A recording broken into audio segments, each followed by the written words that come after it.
Hey there, good morning. It's Glenn, and back on our regular channels today now that the election blackout period is over and I can start using my official Councillor Glen accounts again. I'll tell you where I am in a sec, but first and foremost, I'm actually not allowed under municipal rules to thank you at all, but what I am allowed to say is I'm very proud and honored to continue representing Stittsville for the next 4 years. So we'll leave it at that. Where am I right now? I am on Hedgerow, and I'm in front of one of my favorite Halloween houses. Every year, the house gets infested with skeletons. They are climbing all over the place here, and it's a fun display to come check out. Now, Hedgerow is the connecting street between Amberwood and Wildwood. So Hedgerow runs between Trailway Springbrook and Beachfern on the other side. So Hedgerow is the place to check out. I mean, there's great Halloween displays all over the community. So hope you get out today, this evening, and up until October 31st and check out some of the creativity on display across Stittsville. It's great to see. I have a ton of updates. I've got some citywide updates. I've got some local updates. I've got some upcoming events. So here we go. I was on CBC Radio and I was on CBC TV on Thursday. My day started 6:45 a.m. on CBC Radio. My day ended, I guess, around 5 o'clock when I did a pre-tape for TV. Anyways, I was talking about the provincial Bill 23. This is new housing legislation that the province has introduced. It's a massive sweeping change to the Planning Act and other legislation that dictates how cities plan and build communities. And just a few things from this. There are changes to what's called R1 zoning. So this is zoning that allows only one home on a single lot. There's changes to that, allowing up to a triplex with some conditions. There's a reduction of parkland dedication. So in new communities, or really any new development going up, the province is cutting in half the amount of parkland that the city can ask for from a developer. So think about that. Think about a new community like Fairwinds or Abbotsville Crossing or any new community. Think about the parks that are there now and cut that space in half. That means less sports field, less green space, less amenities like splash pads and tennis courts. I'm really struggling to understand this one. There's changes to the Ontario Land Tribunal so that residents cannot appeal decisions that the city makes. There's changes to heritage rules that is going to make it easier for property owners to demolish buildings that are potentially worthy of heritage designation. And there's a reduction in the regulatory authority and participation of conservation authorities. Again, I'm not sure what the objective is there. Overall, the province says they want to build more homes faster. Okay, I get that. But they're taking away all sorts of safeguards around planning. They're taking away all sorts of funding mechanisms that the city has to build new infrastructure. It's something I've talked a lot about over the last year. The city only has two ways to pay for infrastructure, like roads and transit and community centers and libraries and police stations and fire stations and so on. The city only has two ways to pay for that. It's through development charges, what we charge new developers, or through property taxes. We are now losing some of our ability to collect those development charges, and I really don't think it's fair or equitable to be passing that on to other property taxpayers. So we need to see a steady and predictable and committed stream of revenue from the provincial and perhaps even the federal government so we can catch up. It's one thing to say, as the province is, they want to build over 150,000 homes in Ottawa over the next 10 years. There's other things you need in a community to go along with all those homes. And we are having less and less ability from the province to collect money from these new developments or collect parkland from these new developments. And the other big challenge is around the labor force. There are not enough tradespeople now to keep up with the demand for new homes. There's a supply issue that we're having across North America.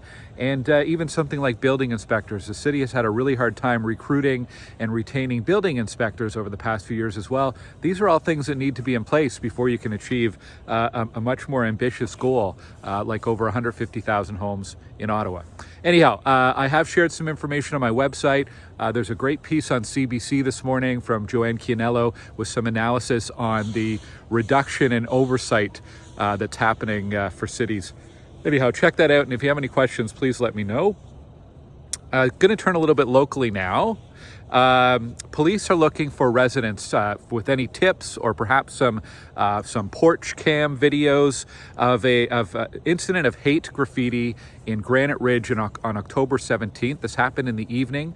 So police put out a press release. It is on my website, glengower.ca. If you have any information, if you saw something or if you have video footage, please get in touch with police. And we need to be obviously diligent about reporting any kind of activity like this. Hate and intolerance and racism have no place in our community, and I hope that residents will be able to help with the investigation here. Staying with police, there were some more thefts made earlier this week in Canada South. Car thefts. In car thefts, 3 people from Montreal were arrested in connection with car thefts in Canada South, and Ottawa police are working with Montreal police to crack down on the serious issue of car thefts that's happening in the suburban areas of Western and Southern Ottawa. Locally, let's switch gears a little bit. I really want to say congratulations to Bob Mills. On October 27th, Thursday, we had an official naming ceremony for the new Bob Mills Park. It's on Atlas Terrace in the new Fernbank Crossing neighborhood. Bob was a director of Parks and Recreation for Goulburn Township and a little bit into the new city of Ottawa for about 25 years or so. And it was really a thrill to meet Bob and chat with him and hear about his memories from back in the days. Many of the older parks in our community, Bob would have had a hand in designing, in building, and in maintaining those parks. So his legacy here in Stittsville is certainly apparent, and now there's a park named after him as well. It's a great park. Go check it out. Really nice new play structure there.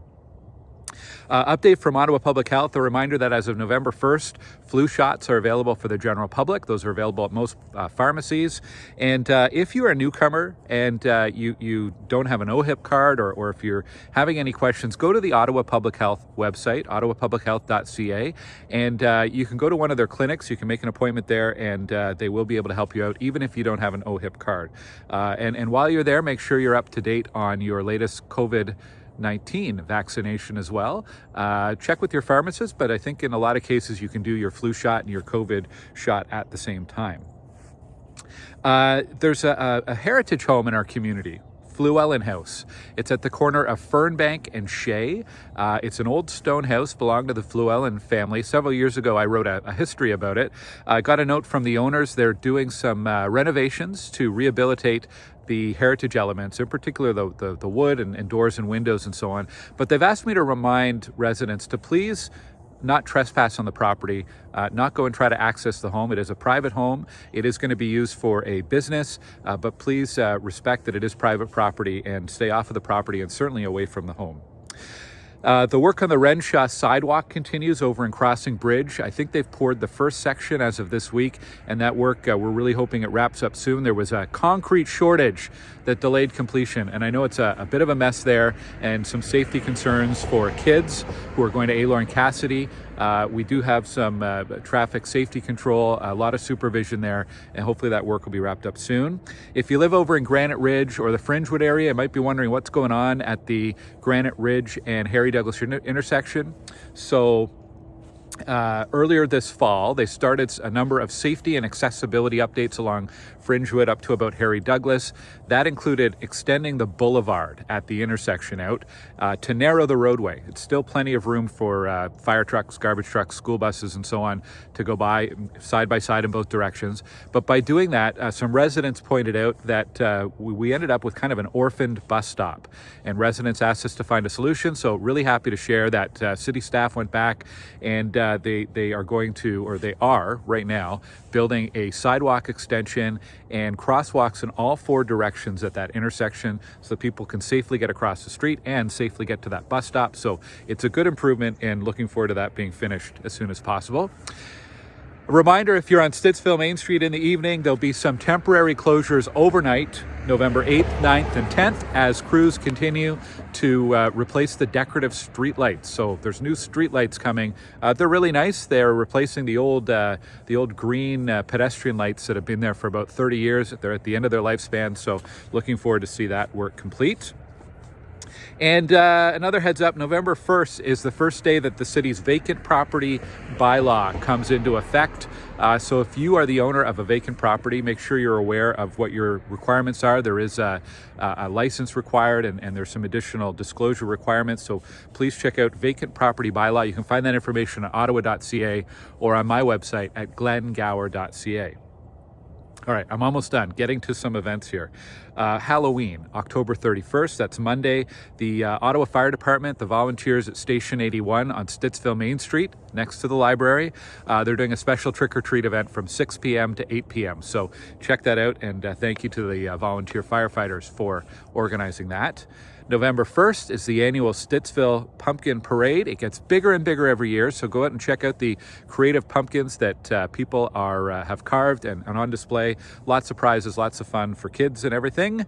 November 2nd, the Kiwanis Club of Stittsville and Canada are holding an open house. They want to meet you, and I think encourage you or invite you or entice you to join as a member of the Stittsville Kiwanis Club. That'll be on November 2nd in the evening at Buster's at 420 Hazeldean. That's just in Canada South, next to Henry's Camera, if you know where that is, just a little bit east of Terry Fox Drive.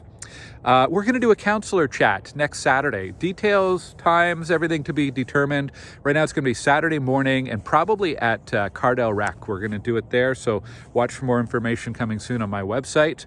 If you're at Cardell Rec, remember there's a donation bin for Toasty Toes. They are collecting new socks for people in need. That's great. And one final reminder, if you need help with anything with the city, especially weekends and after hours, call 311. It's the fastest way to get assistance.